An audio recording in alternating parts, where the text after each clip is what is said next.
गरीब का जादुई पिज्जा का इंसान। पिंकी अपने माता पिता के साथ घूमने गई थी। वो बहुत खुश थी। उसे अपनी माता पिता के साथ घूमना बहुत अच्छा लगता था। तीनों को एक नदी पार करनी थी। तभी उसके साथ एक हादसा हो जाता है। अरे बेटा, थोड़ा धीरे चलो और साथ में चलो, नहीं तो गिर जाओगी। आप दोनों पीछे आते रहना, मैं तो चली। पिंकी तेजी से चलते हुए आगे निकल जाती है। जब वो पीछे मुड़कर देखती है तो उस नदी में तेज बहाव आता है और उसके माता पिता को बहाकर ले जाता है। ये सदमा वो बर्दाश्त नहीं कर पाती और वहीं पे बेहोश हो जाती है। जब वो आंखें खोलती है तो खुद को अपने घर में पाती है और देखती है कि उसके माता पिता उसे छोड़कर जा चुके हैं। मैं अनाथ हो गई, मेरा कोई नहीं है। माँ, आपकी बहुत याद आती है, वापस आ जाओ। मुझे अकेला छोड़कर क्यों चले गए? पिताजी, मुझे बहुत भूख लगी है, मेरे लिए पिज्जा लेकर आओ ना, जैसे आप हमेशा लेकर आते थे। सब कुछ याद करके पिंकी फूट फूट कर रोती है। पिंकी के घर आए हुए सारे मेहमान जा चुके होते हैं। बस एक अंकल होते हैं जो रुके हुए होते हैं। वो जब खुद को संभालते हुए कमरे से बाहर निकलती है तो अपने अंकल को फोन पर बात करके सुनकर रुक जाती है। अरे कुछ नहीं यार, इस मुसीबत को तो मुझे झेलना ही है, क्योंकि पिंकी का कोई भी रिश्तेदार नहीं है मेरे सिवा।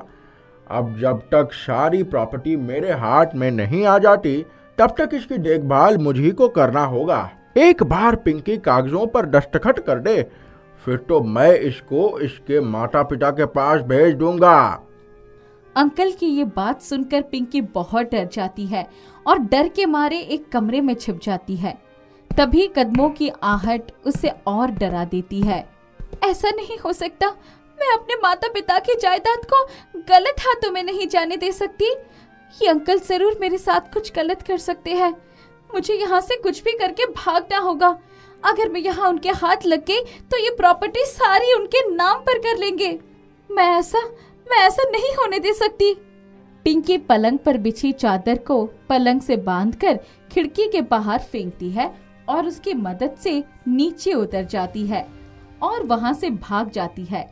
भागते भागते वो बहुत दूर निकल जाती है और थक जाने की वजह से एक पेड़ के नीचे बैठ जाती है और सब कुछ याद करके फिर रोने लगती है। कभी ये सोचा भी नहीं था कि मेरी जिंदगी में ये दिन भी आएगा।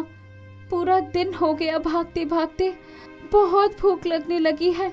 मैं तो कुछ खा भी नहीं सकती क्योंकि मेरे पास तो पैसे भी नहीं है। तभी एक लड़का उसे कूड़े में पिज्जा फेंकता हुआ नजर आता है।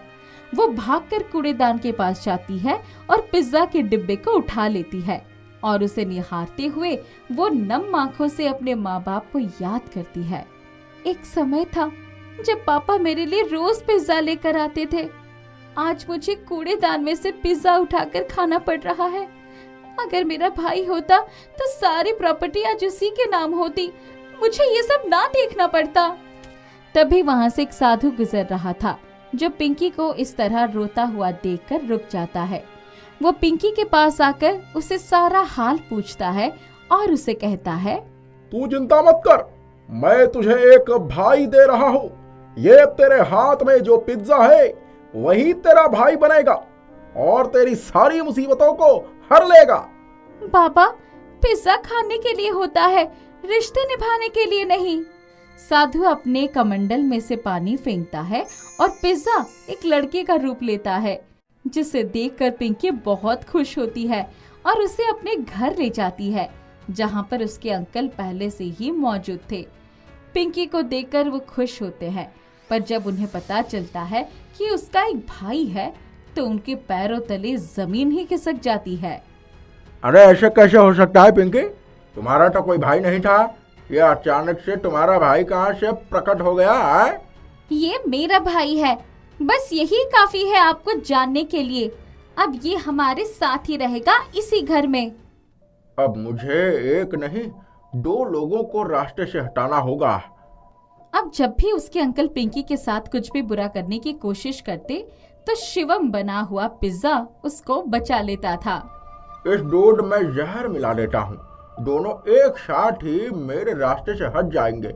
हाँ, ये लो बच्चों, तुम दोनों दूध पी लो, बहुत देर हो गई है खेलते खेलते। शिवम को अनहोनी का पहले से ही अंदाजा हो जाता है, इसलिए वो पिंकी का दूध भी खुद ही पी जाता है, जिसे देखकर अंकल को बहुत गुस्सा आता है। आज पिंकी को करंट से मार देता हूँ, पानी में तार छोड़ दूंगा, करंट से मर जाएगी और किसी को मुझ पर शक भी नहीं होगा। पिंकी के आने से पहले शिवम वहाँ पहुँच जाता है और उस तार को वहाँ से हटा देता है। ना जाने इस शिवम को सब कुछ पहले से कैसे पता चल जाता है।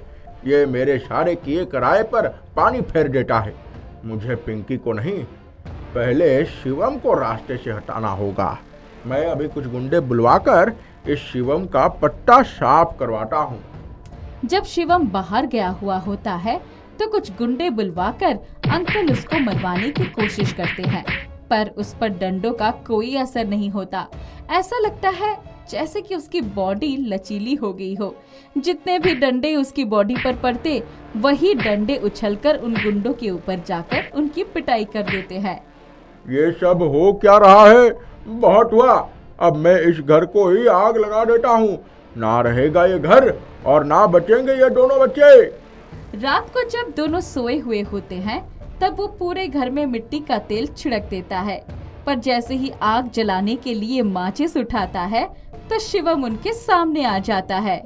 बहुत हुआ तुम्हारा लुका छिपी का खेल, अब तुम ये कान खोल कर सुन लो। जब तक पिंकी की जिंदगी में मैं हूँ, उसका कोई बाल भी बांका नहीं कर सकता। और तुम जो इस प्रॉपर्टी पर नाक बनाकर बैठे हो, तुम्हारे लिए अच्छा होगा कि तुम यहाँ से चले जाओ, नहीं तो तुम्हें इसका भुगतान करना पड़ेगा। तुम मुझको धमकी देते हो? तुम मुझे जानते नहीं हो मैं कौन हूँ? पिज्जा जैसी शक्ल की है? ये पिज्जा हमेशा पिंकी का भाई बनकर रहेगा, उसके साथ रहेगा और तुम्हें दिखा देगा ये पिज्जा भाई अपनी बहन के लिए क्या क्या कर सकता है। अंकल जैसे ही शिवम पर हाथ उठाते हैं तो शिवम उनकी अच्छी तरह से पिटाई कर देता है और अंकल वहां से भाग जाते हैं और पीछे मुड़कर कभी नहीं देखते। पिंकी अपना पिज्जा भाई पाकर बहुत खुश और सुरक्षित महसूस करती है। दोनों साथ में हमेशा खुश रहते हैं। साथ ही शिवम की मदद से वो लोगों में पिज्जा भी बांटती है, जिससे गरीबों की भी मदद हो जाती है, क्योंकि शिवम अपने अंदर से कितने भी पिज्जा निकाल सकता है। इसलिए वो पिज्जा का बिजनेस शुरू कर देती है और हंसी खुशी जिंदगी जीने लगती है।